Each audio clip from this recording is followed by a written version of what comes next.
Once you have picked out a closet rod, there are a couple of things that you may want to think about before installation. Closetbay tested the amount of weight that our closet rods could handle by hanging a weight from the center of a 6-foot rod until it sagged 1 inch. These are the recommended weight capacities that we found. This chart is simply a reference point. Keep in mind that these were the weight capacities we found when the weight was suspended from the very center of the rod. In real life, you won't be hanging all of your clothing from the very center of the rod. The weight of your clothing will be distributed across the entire span of the rod. Also, your closet rod probably won't be exactly 6 feet either. The shorter your closet rod is, the more weight it can handle before it sags.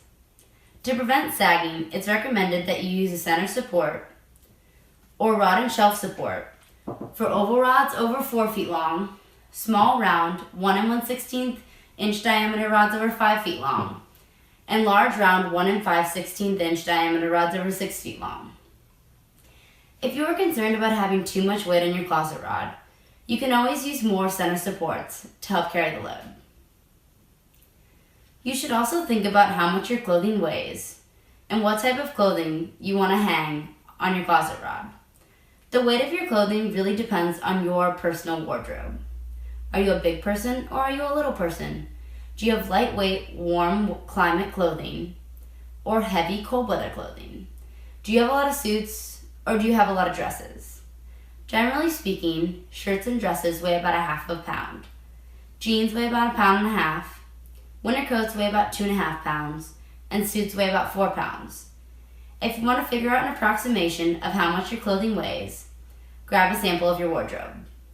Weigh as much clothing as will hang in a 1-foot space. Then multiply that weight by the length of your closet. That should give you a pretty good idea of how much weight you'll need to support on your closet rod. Clothing distribution is also a big factor in how your closet rod performs. Keeping heavy garments towards the outside of your rod and lighter garments towards the center of your rod will help prevent sagging. Finally, you will want to make sure that there is adequate support for your rod when you install it. Wall-mounted flanges need to be screwed into some type of solid material, like wood, not just drywall. This is extremely important. If you want to mount a flange into drywall alone, it's likely that the screws will fall out of the wall. Mounting flanges into drywall with some type of solid surface behind it ensures that they will be secure. Also, some closet systems have 32mm pre-drilled holes. In this case, you'd want to order a flange that has the little pins on the back so that they can fit right into the pre-drilled holes. Screws usually aren't necessary, but you do have the option of using them.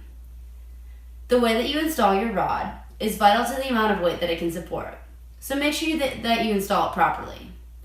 Closetbay's rods and flanges will not break on you as long as you install them correctly. Please note that the rods and flanges, center supports, and rod and shelf supports are all sold separately. For more closet rod and hardware information, feel free to visit our website at www.closetbay.com.